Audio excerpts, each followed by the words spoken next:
নমস্কার বন্ধুরা, কেমন আছেন সবাই? আশা করছি সবাই এক প্রকার ভালো আছেন। আমার চ্যানেলে আপনাদের সবাইকে আমি স্বাগত জানাই। আরও একটি নতুন ভিডিও নিয়ে আপনাদের সামনে আমি আজকে উপস্থিত হয়ে গেলাম।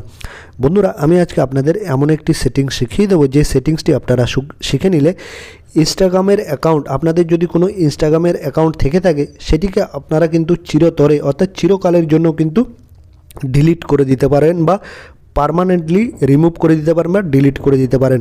তো এই সেটিংসটা আপনারা কীভাবে করে নেবেন আজকের ভিডিওতে আমি দেখিয়ে দেবো। আপনাদের যদি ইনস্টাগ্রাম অ্যাপ থেকেও আপনারা ডিলিট করে নিতে পারেন, আর গুগল ক্রোম ব্রাউজার থেকে যদি আপনারা ইনস্টাগ্রাম অ্যাপ ওপেন করে থাকেন সেখান থেকেও আপনারা ডিলিট করে দিতে পারেন। আমি গুগল ক্রোম ব্রাউজার থেকে দেখিয়ে দেবো। আমার একটা অন্য অ্যাকাউন্ট রয়েছে যেটাতে আমি কাজ করি, সেখান থেকে আমি আমার ইনস্টাগ্রাম অ্যাকাউন্টটা কীভাবে ডিলিট করছি সেটা আপনাদের দেখিয়ে দিচ্ছি, তো আপনারাও করে নিতে পারবেন। তো প্রথমে আমি আমার গুগল ক্রোম ব্রাউজারে চলে যাচ্ছি।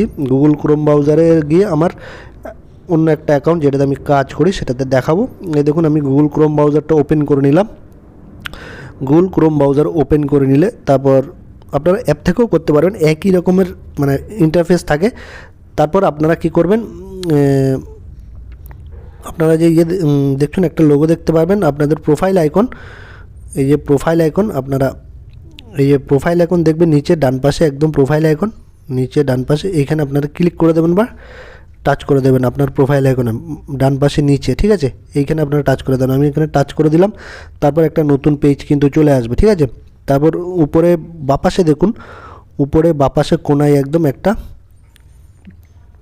লোগো রয়েছে, প্রোফাইলের আইকনের একটা লোগো রয়েছে উপরে বাপাশে, ঠিক আছে?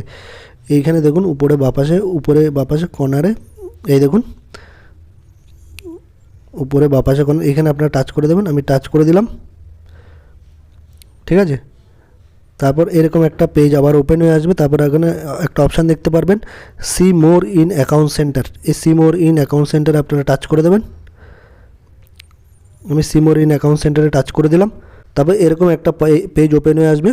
ম্যানেজ অ্যাকাউন্টস বলে একটা অপশান দেখতে পারবেন নিচে, এই ম্যানেজ অ্যাকাউন্টসে আপনারা ক্লিক করে দেবেন বা টাচ করে দেবেন।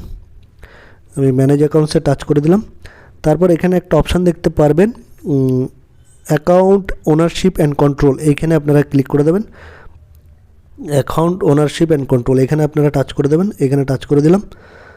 তারপর নিচে একটা অপশান দেখতে পারবেন, ডিঅ্যাক্টিভেশন অর ডিলিশন। নিচের অপশানটাতে আপনারা ক্লিক করে দেবেন, ডিঅ্যাক্টিভেশন অর ডিলিশন, ঠিক আছে? এইখানে আপনারা টাচ করে দেবেন বা ক্লিক করে দেবেন। ক্লিক করে দিলাম। তারপর আপনার অ্যাকাউন্টটা এখানে শো করবে, এই দেখুন এখানে আপনার অ্যাকাউন্টটা শো করবে। এখানে আমি টাচ করে দিলাম। তারপর এখানে দুটো অপশান দেখতে পারবেন, ডিঅ্যাক্টিভেট অ্যাকাউন্ট আর ডিলিট অ্যাকাউন্ট। ডিঅ্যাক্টিভেট মানে কিছুদিনের জন্য ডিঅ্যাক্টিভেট রাখা, বন্ধ রাখা, আর ডিলিট অ্যাকাউন্ট হচ্ছে দ্বিতীয় নম্বরটা, এটা কিন্তু পার্মানেন্টভাবে কিন্তু ডিলিট হয়ে যাবে। এইখানে আপনারা ক্লিক করে দেবেন বা টাচ করে দেবেন। এই দেখুন ডিলিট অ্যাকাউন্ট বা পার্মানেন্ট ডিলিট অ্যাকাউন্ট, ঠিক আছে? এইখানে আপনারা ক্লিক করে দেবেন বা টাচ করে দেবেন, ঠিক আছে? আমি এইখানে ক্লিক করে এটা মার্ক করে দিলাম। মার্ক করে দেওয়ার পরে তারপরে এই কন্টিনিউ বাটনে ক্লিক করে দেবেন। কন্টিনিউ বাটনে আমি ক্লিক করে দিলাম। তারপর এইখানে আপনারা your Instagram info will be deleted, আপনার ইনস্টাগ্রাম অ্যাকাউন্টের সমস্ত তথ্য, ফটো, ছবি, ভিডিও যা যা আছে সেগুলো কিন্তু ডিলিট হয়ে যাবে। আপনারা এখানে ক্লিক করে দেবেন এই কন্টিনিউ বাটনে, ঠিক আছে? তারপর আপনাদের অ্যাকাউন্টটা চলে আসবে, আপনাদের পাসওয়ার্ডটা দিতে বলবে। পাসওয়ার্ডটা দিলে আপনারা কিন্তু চিরতরে আপনাদের ইনস্টাগ্রাম অ্যাকাউন্টটি কিন্তু আপনারা ডিলিট করে দিতে পারবেন, ঠিক আছে? তো 1 মাসের মধ্যে যদি আপনারা আবার অন হন, সেটা আপনারা অন হতে পারবেন। আর যদি 1 মাসের পরে যদি আপনারা অন হতে চান তাহলে কিন্তু আপনাদের অ্যাকাউন্টটা আর ফিরে পাবেন না। তো আশা করছি বন্ধুরা এই ভিডিওটি আপনাদের অনেক অনেক উপকার এসেছে। যদি ভিডিওটি ভালো লেগে থাকে লাইক, শেয়ার, সাবস্ক্রাইব অবশ্যই করে দেবেন।